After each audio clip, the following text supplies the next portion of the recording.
నమస్తే, welcome to 95 news. ముందుగా బులెటిన్లో హెడ్లైన్స్ చూద్దాం. ఖమ్మం నియోజకవర్గంలో బీఆర్ఎస్ కు భారీ షాక్. కాంగ్రెస్ కండువా కప్పుకున్న రఘునాథపాలెం ఎంపీపీ భూక్యా గౌరీ. హైదరాబాద్ ఇఫ్లూలో విద్యార్థిపై లైంగిక వేధింపులు. మెడికల్ టెస్టుల కోసం ఆసుపత్రికి తరలించిన పోలీసులు. కాకినాడలో నాదెండ్ల మనోహర్ మీడియా సమావేశం. సీఎం జగన్ అర్ధజ్ఞానంతో వేల కోట్ల రూపాయలు దుర్వినియోగం చేస్తున్నాడని ఆరోపణ. విజయవాడ కనకదుర్గమ్మను దర్శించుకున్న ఎంపీ కేశినేని నాని. చంద్రబాబు సంపూర్ణ ఆయురారోగ్యాలతో బయటకు రావాలని ఆకాంక్ష. ఇప్పుడు బులెటిన్లో డీటెయిల్స్ చూద్దాం. ఖమ్మం నియోజకవర్గంలో అధికార పక్షం బీఆర్ఎస్కు షాక్ తగిలింది. నియోజకవర్గంలో ఉన్న ఏకైక మండలం రఘునాథపాలెం. బీఆర్ఎస్ ఎంపీపీ భూక్యా గౌరీ, పాపటపల్లి మాజీ సర్పంచ్ లాలు, పలువురు బీఆర్ఎస్ నేతలు పార్టీకి రాజీనామా చేశారు. మాజీ మంత్రి తుమ్మల నాగేశ్వరరావు, కాంగ్రెస్ పార్టీ జిల్లా అధ్యక్షులు పువ్వాల దుర్గాప్రసాద్ సమక్షంలో ఎంపీపీ గౌరీ, మాజీ సర్పంచ్ లాలుతో పాటు పలువురు నేతలు కూడా కాంగ్రెస్ పార్టీలో చేరారు. రఘునాథపాలెంలో ఉన్న ఏకైక ఎంపీపీ రాజీనామా చేయడంతో షాక్లో బీఆర్ఎస్ నేతలు ఉన్నారు. నేను 4 సంవత్సరాలు పడ్డా ఇబ్బందులు. 4 సంవత్సరాలు పార్టీ కోసం పనిచేసినా కానీ ఇంతవరకు మాకు గుర్తింపు అనేది ఏది లేకుండా చేశారు. మాకు ఏదో ఫోటో కాలని స్టేజ్ మీద విగ్రహోత్సవాల్లాగా కూర్చోబెట్టి మమ్మల్ని వాడుకున్నారు. కానీ ఇంతవరకు మా కోసం ఒక్క పని చేసింది లేదు. అందుకనే మేము కాంగ్రెస్ పార్టీలో చేరటం జరిగింది.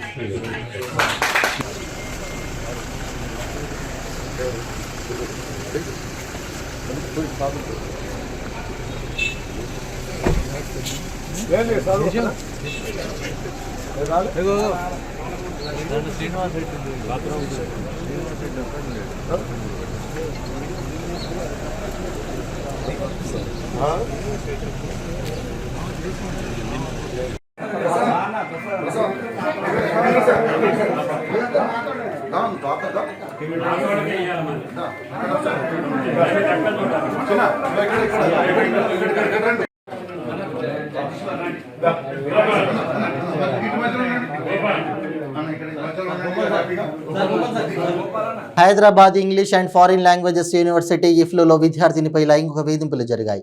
ఈ యూనివర్సిటీలో ఎంఏ కోర్సు చేస్తున్న విద్యార్థినిపై లైంగిక వేధింపులు జరగడంతో విద్యార్థిని సమీపంలోని ఉస్మానియా యూనివర్సిటీ పిఎస్లో ఫిర్యాదు చేసింది. మెడికల్ టెస్టుల కోసం పోలీసులు ఆమెను ఆసుపత్రికి తీసుకెళ్లారు. విద్యార్థిని చీకట్లో లైంగిక వేధింపులకు గురి కావడంతో సీసీ ఫుటేజీని పోలీసులు పరిశీలిస్తున్నారు.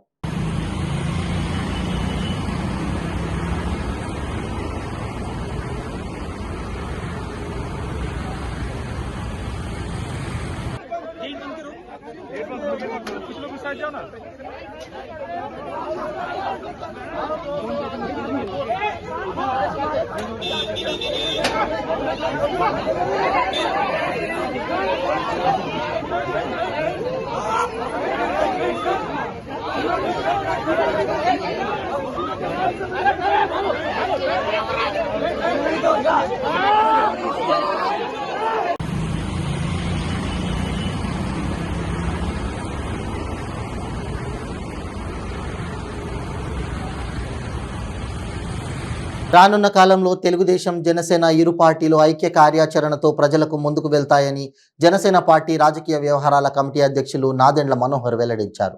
కాకినాడ హెలికాన్ టైమ్స్లో ఏర్పాటు చేసిన మీడియా సమావేశంలో ఆయన మాట్లాడారు. ప్రభుత్వ ఉద్యోగులకు జీతాలు సక్రమంగా ఇవ్వలేని వైసీపీ ప్రభుత్వం సీఎం జగన్ అర్ధజ్ఞానంతో వేల కోట్ల రూపాయలు దుర్వినియోగం చేయడానికి స్విట్జర్లాండ్ సంస్థతో ఒప్పందం చేసుకోవడం ప్రజాధనం దుర్వినియోగం చేయటానికేనని జనసేన పార్టీ రాజకీయ వ్యవహారాల కమిటీ అధ్యక్షులు నాదెండ్ల మనోహర్ తీవ్రస్థాయిలో ఆరోపించారు. గారి పిలుపు మేరకు తెలుగుదేశం పార్టీతో కలిసి ప్రజల పక్షాన్ని నిలబడి స్థానిక సంస్థలపైన పోరాటం చేయడమే కాకుండా రాష్ట్ర వ్యాప్తంగా ఒక ఉమ్మడి ప్రణాళికతోటి రాష్ట్ర ప్రజలు ఏదైతే కోరారో, ఆకాంక్షించారో ఒక బలమైన నాయకత్వం, పవన్ కళ్యాణ్ గారి ఆలోచన విధానం, వర్తమాన రాజకీయాల్లో ఆయనకున్న ఆలోచనలు, చంద్రబాబు నాయుడు గారి పరిపాలన దక్షత, ఆయనకున్న అనుభవం, ఉభయ నాయకత్వంతో అద్భుతంగా క్షేత్రస్థాయిలో ఇంకా పార్టీ బలోపేతం చేసేటట్టు తెలుగుదేశం పార్టీ నాయకులతో ఎక్కడ కూడా కమ్యూనికేషన్ గ్యాప్ లేకుండా జిల్లా స్థాయిలో, నియోజకవర్గ స్థాయిలో, మండల స్థాయిలో ఒక ఉమ్మడి ప్రణాళిక త్వరలోనే మేము సిద్ధం చేసుకుని రాష్ట్ర వ్యాప్తంగా పర్యటనలు చేసుకుంటూ పార్టీ బలోపేతం కోసం, రాష్ట్ర ప్రజల కోసం అంకిత భావంతో పనిచేసేటట్టు తప్పకుండా ఒక కార్యాచరణ సిద్ధం చేసుకుంటున్నాం. చంద్రబాబు నాయుడు గారి అరెస్టు సందర్భంగా ఆయన జైల్లో ఉన్నప్పుడు మా పార్టీ అధ్యక్షులు పవన్ కళ్యాణ్ గారు ఆయన్ని కలిసి రాష్ట్ర శ్రేయస్సును దృష్టిలో పెట్టుకుని, మన భవిష్యత్తును దృష్టిలో పెట్టుకుని అన్యాయంగా ఆ వయసులో ఉన్న ఒక రాజకీయ నేతని, ప్రతిపక్ష నేతని కావాలని కుట్రపూరితంగా ఆయన్ని అరెస్ట్ చేసి ఇబ్బంది పెట్టిన సందర్భంగా ఆయన ఒక నిర్ణయం తీసుకుని, గతంలో మా పార్టీ శ్రేణులందరూ కూడా స్థానిక సంస్థల్లో ఏ విధంగా కలిసిమెలిసి పనిచేసుకున్నారో తెలుగుదేశం పార్టీతోటి, ఇతర పార్టీలతోటి, ఇప్పటం సభలో ఏ విధంగా పిలుపునిచ్చారో రాష్ట్రంలో వైఎస్ఆర్సీపీ విముక్త ఆంధ్రప్రదేశ్ కోసం ప్రతి ఒక్కరు కూడా పనిచేయాలి, ప్రతిపక్ష ఓటు చీలనివ్వకుండా జనసేన పార్టీ ఒక బాధ్యత తీసుకుంటుందనే మాట ఆయన మరొక్కసారి ఆ రోజు రాజమండ్రిలో సెంట్రల్ జైల్లో చంద్రబాబు నాయుడు గారిని కలిసి వచ్చిన తర్వాత బయట మీడియా మిత్రులతో మాట్లాడి సుదీర్ఘంగా వివరించారు. ఆ అంశాలకి మేము కట్టుబడి ఉన్నాం. ఖచ్చితంగా జనసేన పార్టీ, తెలుగుదేశం పార్టీ కలిసికట్టుగా రాష్ట్రంలో ఒక అద్భుతమైన పరిపాలన తీసుకొచ్చే విధంగా, ప్రజలు ఆశించిన విధంగా, అభివృద్ధి అన్ని ప్రాంతాల్లోకి తీసుకొచ్చే విధంగా, ప్రతి కుటుంబానికి సంక్షేమం తీసుకొచ్చే విధంగా, భవిష్యత్తు గురించి ఆందోళన చెందకుండా మన యువత వాళ్ళకి ఉపాధి కల్పించే విధంగా, పెట్టుబడులు తీసుకొచ్చే విధంగా, వ్యవసాయ రంగాన్ని కాపాడే విధంగా మేము ఒక అద్భుతమైన ప్రణాళిక సిద్ధం చేసుకోబోతున్నాం. దాన్ని దసరా పండుగ తర్వాత క్షేత్రస్థాయిలో ఇరు పార్టీలు కూడా ముందు ఒక సమన్వయ కమిటీ ఏర్పాటు చేసుకున్నాం. సమన్వయ కమిటీలో కొన్ని నిర్ణయాలు తీసుకుని మా పార్టీ కార్యక్రమాలతో పాటు ఇరు పార్టీల నాయకులు కలిసికట్టుగా రాష్ట్ర వ్యాప్తంగా పర్యటించి ప్రజల దగ్గరికి వెళ్ళి ఈ ప్రభుత్వ దాష్టికాల గురించి, ఈ ప్రభుత్వం ఏ విధంగా నష్టం కలిగించిందో మన రాష్ట్రానికి వివరించుకుంటూ ఖచ్చితంగా ఒక కార్యక్రమం చేయబోతున్నాం.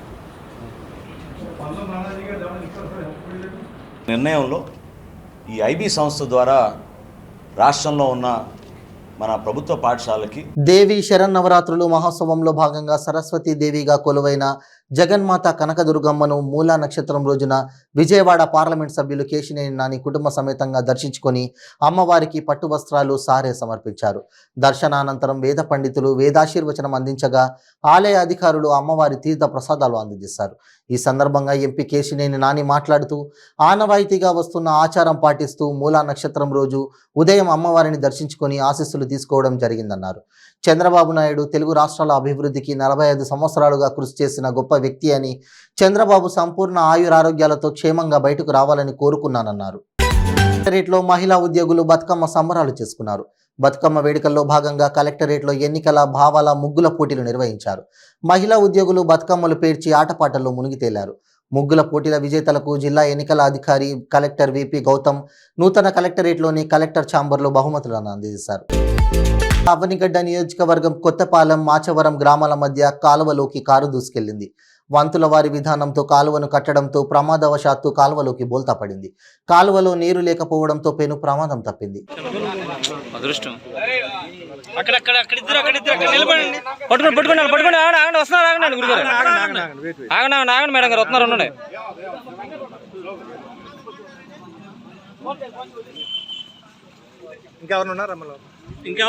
ఏపీలోని పల్నాడు జిల్లా నర్సరావుపేట మండలం గోనేపూడిలో విషాదం నెలకొంది.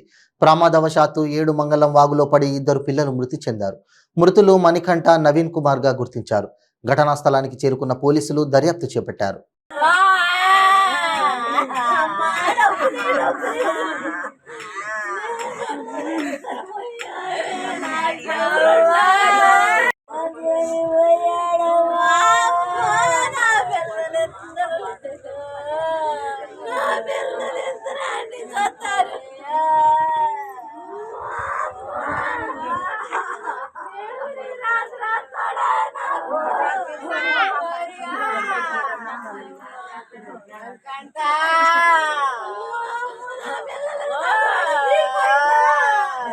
రాష్ట్ర ప్రభుత్వం విద్య మరియు వైద్య రంగానికి అత్యధిక ప్రాధాన్యత ఇస్తుందని గూడూరు ఆర్డీఓ కిరణ్ కుమార్ తెలిపారు.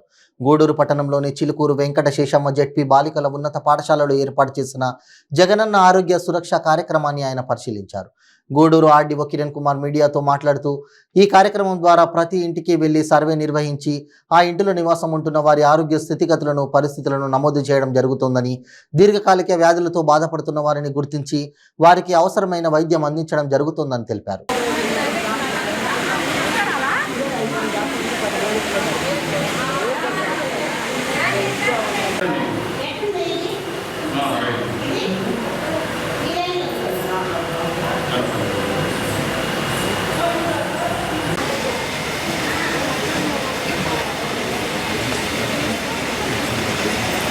దేశంలో ఏ రాష్ట్ర ప్రభుత్వము కనీవిని ఎరగని విధంగా పేద ప్రజల యొక్క చదువుపైన, ఆరోగ్యం పైన ఎక్కువ ధ్యాస పెట్టే ప్రభుత్వం మన ఆంధ్రప్రదేశ్ ప్రభుత్వం.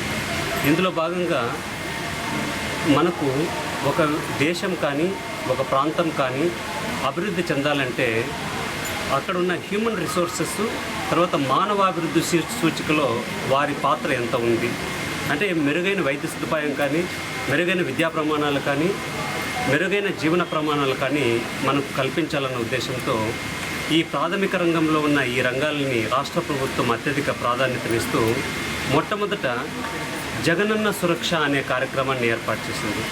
ఈ జగనన్న సురక్ష కార్యక్రమంలో భాగంగా దాదాపు ప్రతి ఇంటిని సర్వే చేసి ఆ ఇంట్లో వాళ్లకు 11 రకాల సర్టిఫికెట్స్, డేట్ ఆఫ్ బర్త్ కానీ, డేట్ ఆఫ్ డెత్ కానీ, ఆధార్ కార్డు కానీ, ఇవన్నీ కూడా ఏమేమి 11 రకాల సర్టిఫికెట్స్ చూసుకొని ఏ సర్టిఫికెట్స్ ఆ ఇంటికి అవసరమో వాటిని జగనన్న సురక్ష అనే కార్యక్రమాన్ని పెట్టేసి ఆ కార్యక్రమంలో ప్రతి ఇంటింటికి సర్వే చేసి అక్కడ వారికి అవసరమైన సర్టిఫికెట్లన్నీ ప్రింటౌట్ ఉచితంగా ఇవ్వడం జరిగింది. తర్వాత ఇప్పుడు జగనన్న ఆరోగ్య సురక్ష అనే కార్యక్రమాన్ని రాష్ట్ర ప్రభుత్వం ఏర్పాటు చేసింది.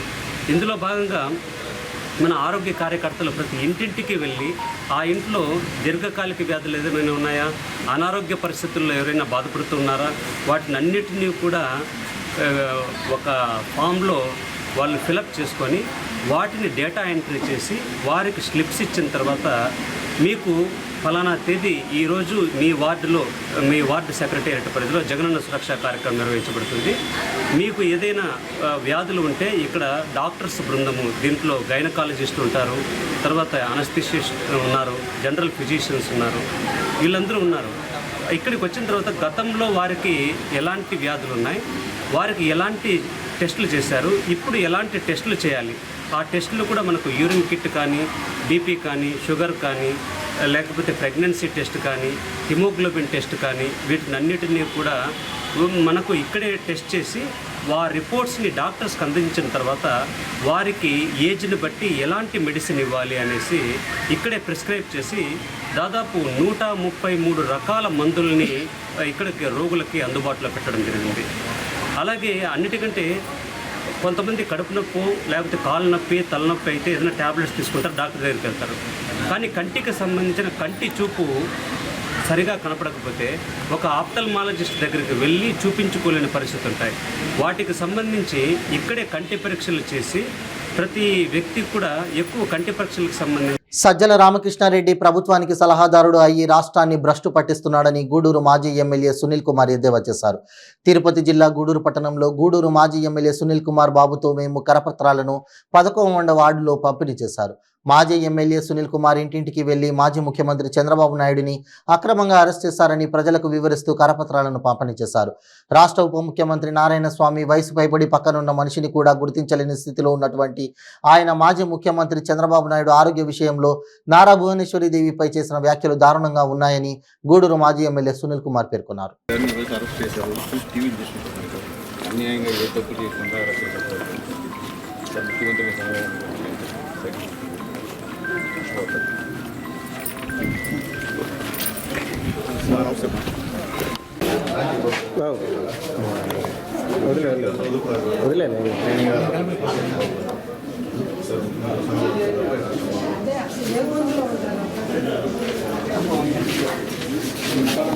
ఈరోజు ముఖ్యంగా బాబుతో మేము అనేటువంటి కార్యక్రమంలో ఇంటింటికి పాంప్లెట్లు పంచుతున్నాం. మా నాయకులందరి యొక్క ఆధ్వర్యంలో ఈ యూనిట్ ఇన్ఛార్జి, క్లస్టర్ ఇన్ఛార్జి ఆధ్వర్యంలో 11వ వార్డులో పంచుతున్నాం. ఎక్కడికి వెళ్ళినా విపరీతమైన స్పందన కనిపిస్తుంది. ఎవరు వెళ్ళినా కానీ బాబు గారు పాంప్లెట్ ఇస్తుంటే తీసుకొని వాళ్ళు ఆ పాంప్లెట్ని గుండెకి హత్తుకొని, ఇలాంటి మంచి మనిషిని, ఎంతోమంది నిరుద్యోగులకి ఉద్యోగాలు ఇచ్చిన మనిషిని, ఈ రాష్ట్రాన్ని అగ్రస్థానంలో పెట్టినటువంటి ఒక పెద్ద ఆయన్ని, 73 సంవత్సరాల పెద్ద ఆయన్ని అన్యాయంగా ఆపరేయడం ఇది మంచి పద్ధతి కాదని చెప్పి వాళ్ళే మనకు చెప్తున్నారు. పాంప్లెట్ ఇవ్వడం చూసి చెప్తున్నారు. అంటే ఆల్మోస్ట్ అందరికి కూడా చంద్రబాబు నాయుడు గారి అరెస్టు అక్రమం అని చెప్పి అందరికి కూడా తెలుస్తూ వస్తుంది. అయినప్పటికీ ఈరోజు రకరకాలుగా మాట్లాడతారు. సజ్జల గారు మాట్లాడతారు ఏమంటే చంద్రబాబు నాయుడు గారు తప్పు చేశారు కాబట్టే రిమాండ్లో ఉంచారని చెప్తాడు. ఏం తప్పు చేశాడంటే చెప్పడు. చంద్రబాబు నాయుడు చేసిన తప్పు నిరూపణ అయిందంట. ఏం నిరూపణ అయిందంటే చెప్పడు. ఆ డబ్బులు ఎక్కడ పోయినా ఎవరికి ఉండకపోయినా చెప్పడు. చెప్పకుండానైనా ప్రెస్ మీట్లు ఇచ్చేసి ఇష్ట ప్రకారంగా మాట్లాడేటువంటి కార్యక్రమాన్ని సజ్జల గారు చేస్తున్నారు. సజ్జల గారు దయచేసి వాస్తవాలు మాట్లాడండి. మీ ఇష్ట ప్రకారంగా మీరు రాష్ట్రానికి సలహాదారుడై ఈ రాష్ట్రాన్ని భ్రష్టు పట్టించే ప్రయత్నం మీరు చేస్తున్నారని చెప్పి తెలియజేస్తున్నారు. ఇక చూస్తే నారాయణ స్వామి గారు ఈ రాష్ట్రానికి ఉప ముఖ్యమంత్రి. పెద్ద ఆయన వయసు అయిపోయింది, మస్తిమితం తప్పిపోయింది. పక్కన వాళ్ళు కూడా పట్టేటువంటి పరిస్థితులు ఆయన లేడు. ఆయన మాట్లాడతాడు భువనేశ్వరమ్మ గారు చంపేశారంట చంద్రబాబు నాయుడు గారు, ఆహారం లేదో ఒకటి పెట్టి. ఎంత అన్యాయం మాట్లాడతారంటే, అలాగే మేము అంటాం ఇప్పుడు రేపు మీ ఊర్లో నీ రాజకీయ పక్షులు చంపేస్తారని ఇంట్లో నీ భార్య నీ కొడుకు. చెప్పండి నారాయణ స్వామి గారు, పెద్దోళ్ళు మీరు, అసలు మీ గురించి మాట్లాడాలని నాకే పెద్దంతకరం ఉంది. ఎందుకంటే మీరు అంటే నాకు చాలా గౌరవం. ఎందుకంటే పెద్దగా మాట్లాడతారు, కానీ పిల్లవాడు అయిపోయారు మీరు. అంటే 7 years ఆఫ్ మ్యాన్ అంటారు కదా, లాస్ట్ స్టేజ్కి వచ్చేసారు మీరు. కళ్ళకు వచ్చింది, నోటుకు వచ్చేసింది మీకు. ఆ మాటలు మంచి పదవి కాదని చెప్పి నారాయణ స్వామి గారికి తెలియజేస్తున్నాను. కాబట్టి మీరు ఏదో మాట్లాడితే జగన్మోహన్ రెడ్డి గారు మీకు రేపు టికెట్ ఇచ్చేస్తారు, లేకపోతే ఇంకోటి అంటున్నారు. మీకు టికెట్ జగన్మోహన్ రెడ్డి ఇచ్చినా ఇకపోయినా అలాంటి మాటలు మాట్లాడడం మంచి పదవి కాదు. మీరు చూశారు మొన్న ఈ రాష్ట్రంలో నారాయణ స్వామికి మహిళలు ఏ విధంగా గౌరవం ఇచ్చారో మీరు చూశారు. నోరు మించి మాట్లాడొద్దు. నోరు మించి మాట్లాడితే మేము కూడా ఇంకా నీకన్నా ఎక్కువగా మాట్లాడే పరిస్థితి. కాబట్టి మీరు పెద్దోళ్ళు, కాబట్టి వయసులో పెద్దోళ్ళు, గౌరవం ఉంది. ఎప్పుడు కూడా మీరు అట్లా మాట్లాడరు ఎప్పుడు. ఎందుకంటే పాపం మీ మధ్య వయసు ఎక్కువైంది ఉడుకు చేసింది కాబట్టి మీరు మాట్లాడుతున్నారు. దయచేసి ఆ నారాయణ స్వామి గారి గారికి వాళ్ళ బిడ్డలు చెప్తున్నాను, అయ్యా దయచేసి ఆయన్ని టెస్ట్ చేయించండి, మెంటల్ హాస్పిటల్కి పంపించండి. పిచ్చిగా వాగుతున్నాడు. రేపు మీపైనే అంటే నారాయణ స్వామి గారి భార్య పైన, కొడుకు పైన కూడా ఆయనే కేసు పెట్టేటువంటి కార్యక్రమం కూడా త్వరలో జరుగుతుందని చెప్పి నేను తెలియజేస్తున్నాను. కాబట్టి కుటుంబ సభ్యులు ఆయన వెంటనే పిచ్చి ఆసుపత్రికి తరలించి వైద్యం చేయించమని చెప్పి నారాయణ స్వామి గారి కుటుంబ సభ్యులకి తెలియజేస్తున్నాను. ఇకపోతే ఈరోజు బాబు గారు అరెస్టు మీద రేపు 27వ తేదీ నారా లోకేష్ బాబు గారు కార్యక్రమాన్ని మొదలు పెడుతున్నారు.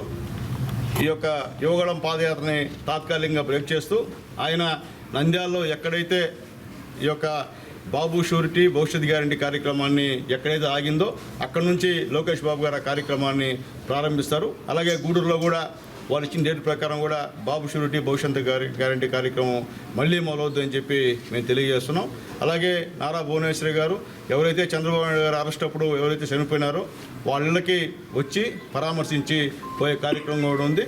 మన గూడూరు కాన్స్టిట్యున్సీలో వాకాడులో ఒక కుగ్రామంలో ఒక ఆయన చనిపోవడం జరిగింది. అక్కడికి కూడా నారా భువనేశ్వరి గారు వస్తారని చెప్పి అందరికీ తెలియజేస్తున్నాను. ఏదైనప్పటికీ రాష్ట్రంలో ఒక పక్క భువనేశ్వరమ్మ గారు, ఒక పక్క యువ నాయకుడు నారా లోకేష్ బాబు గారు పర్యటిస్తున్నారు. ఖచ్చితంగా త్వరలో బాబు గారు కడిగిన ముత్యంలా బయటకు వస్తాడనేది వాస్తవం అని చెప్పి నేను తెలియజేస్తూ, ఈరోజు ఎవరైతే బయట చేరి ఆయన ఆరోగ్యం పైన, ఆయన కుటుంబ సభ్యులపైన అవాకులు చవాకులు పేలారు, మీ అందరికి కూడా ఖచ్చితంగా భగవంతుడు అనేవాడు ఉన్నాడు, ఆయన చూపిస్తాడు.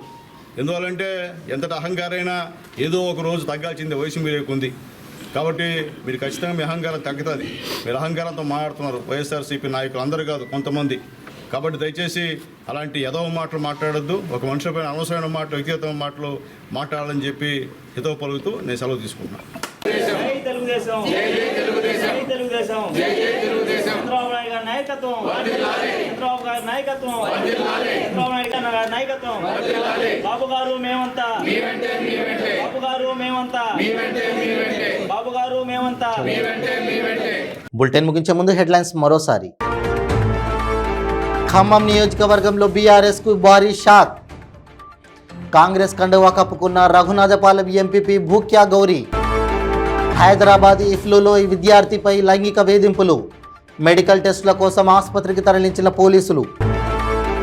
కాకినాడలో నాదెండ్ల మనోహర్ మీడియా సమావేశం. సీఎం జగన్ అర్ధాజ్ఞానంతో వేల కోట్ల రూపాయలు దుర్వినియోగం చేస్తున్నాడని ఆరోపణ. విజయవాడ కనకదుర్గమ్మను దర్శించుకున్న ఎంపీ కేశినేని నాని. చంద్రబాబు సంపూర్ణ ఆయురారోగ్యాలతో బయటకు రావాలని ఆకాంక్ష. ఇవి బులెటిన్ అప్డేట్స్. మరిన్ని అప్డేట్స్ కోసం చూస్తూనే ఉండండి 95 న్యూస్. ప్రతిక్షణం ప్రజాక్షేమం కోసం. నమస్తే.